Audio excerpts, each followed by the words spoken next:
When I think Ducati, I think sports bikes. I think of MotoGP. I think of their endless insistence on performance. While Ducati made beautiful machines, the modern ones were always either kind of too sporty, too cruisery, too fierce, too fat, or too modern. That is until 2015 when they brought back the namesake for a modern retro machine that seemed to be right up my alley.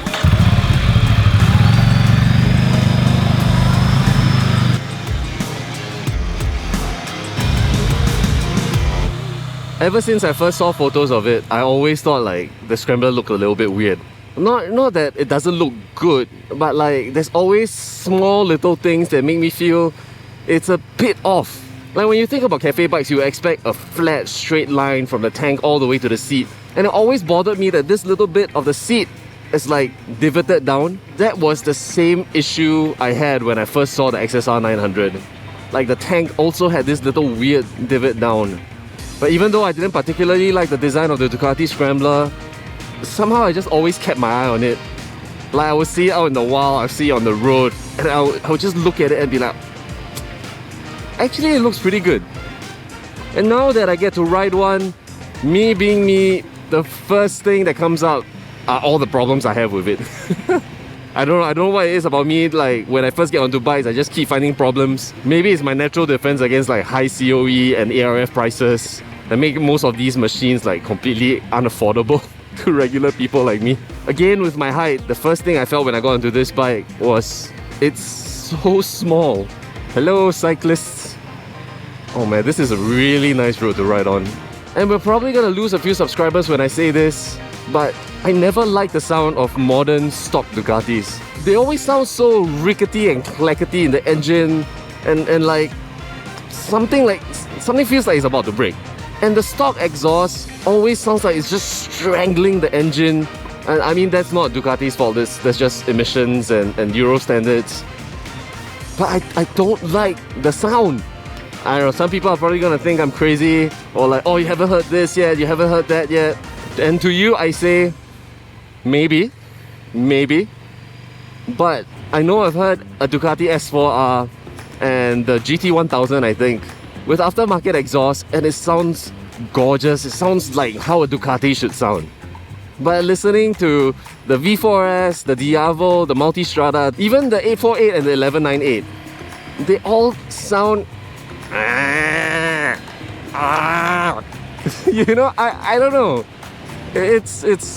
Yeah, it is what it is. This bike is so hot. Just at a stoplight, the engine is radiating heat. It's so hot. My shins, my ankles, my places that I cannot say because of monetization, all just start to burn, you know?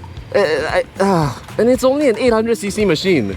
But it doesn't feel like it should be an 800cc machine. But I guess that's where Ducati's magic comes in, because once you start moving, that thought moves from a negative opinion to a positive one.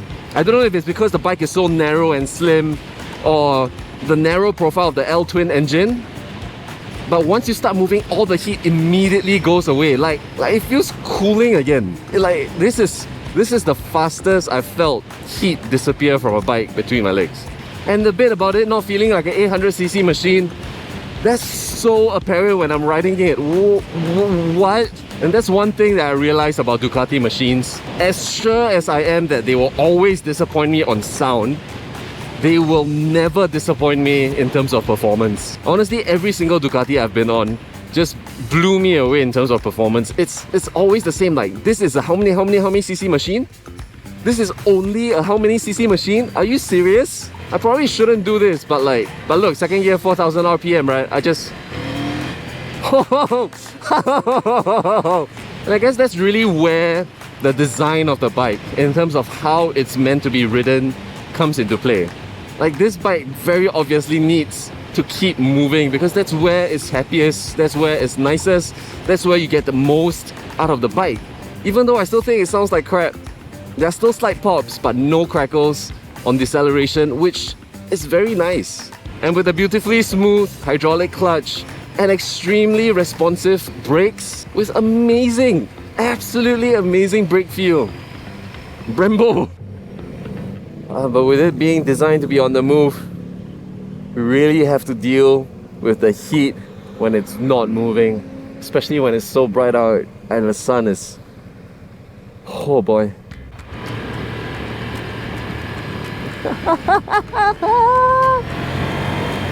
Out of all of the stock machines I've tried riding so far, this bike comes closest to giving me that feeling when I first got onto the XSR 900.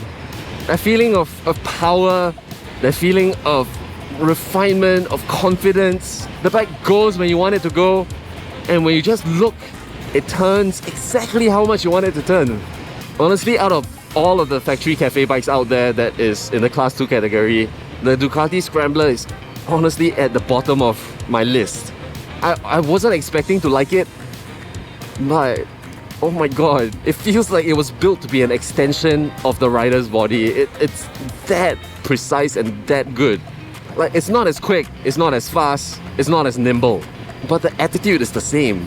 I don't know why. Some journeys begin in the simplest of moments. From learning how to ride to riding on your own, every step shapes the path to freedom.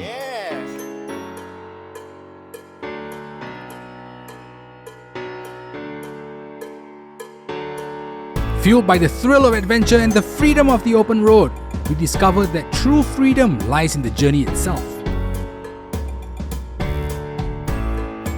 In the world of two-wheel freedom, every moment is the opportunity to create memories that last a lifetime. 'Cause these are the best days. These are the best days. These are the best days. Experience two-wheel freedom with DirectAsia. Use promo code VERYOK30 at checkout for a $30 eCapital voucher or VERYOK60 for $60 eCapital voucher. Head on down to directasia.com/333 for more information. Thank you to DirectAsia for making this video possible.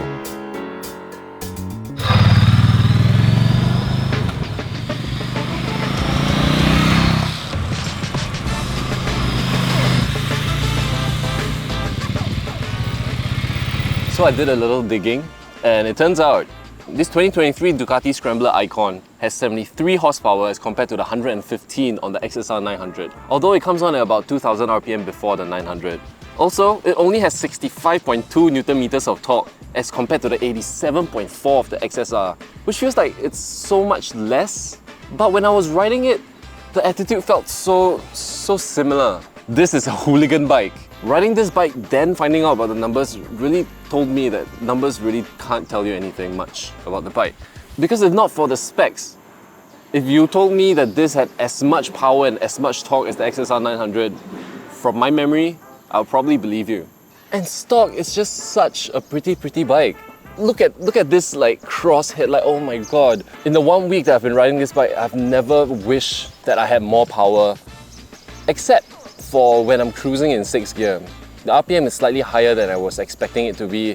I mean, it was cruising well, but it just felt like it wanted to keep going and keep going faster. This bike doesn't like being at low RPMs. And when you compare that to a European bike in the same category, basically the Speed Twin 900 that I tried out last month, it's very apparent that the design of the bike, what it's meant to do, matters a lot to the riding experience. If only it wasn't so damn hot though. Oh my god.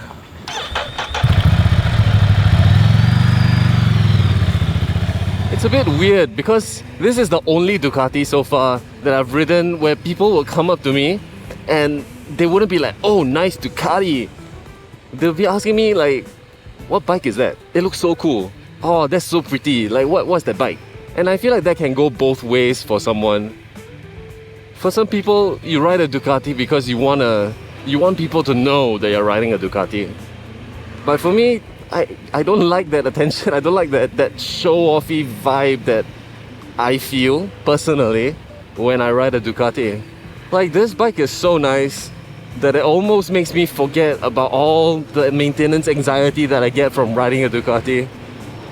Almost. But I mean, there is still that pride, that feeling of, oh my god, I'm riding a Ducati. I think before most people are into bikes, the most famous motorcycle brands, apart from like the Japanese ones, right, would be what? Harley and Ducati. Or a Harley Cruiser and a Ducati sports bike. Like that's the bikes you know. And now I'm riding a Ducati, dude. Oh my god. It's unfortunate, but I will have to return this bike in a couple of days, and I really don't want to. So for today, let's go to a cafe that would help me with my delusions. Let me pretend that I'm not in Singapore. Cafe Creams is located at Maxwell Chambers at the outskirts of the CBD, with the interior ceiling decorated like an autumn canopy and cooling AC even with a full house. This cafe really makes you feel like you've just stepped into autumn in Singapore. The coffee is very mild. It's not a very strong coffee flavor, but it's very apparent, which is weird. Maybe it's the syrup that they use. It tastes really good without the syrup, which doesn't make sense because it has syrup. How much is this? This is $10. It's not worth $10 to me. Well, let's try this. I've ordered it specifically without mushrooms because, hey, eat me, I'm not a big fan of mushrooms. I mean, I'm riding an Italian bag. Of course I gotta eat pasta, right? Although this is not traditional Italian pasta, I'm very careful to not call this carbonara because it is a cream pasta.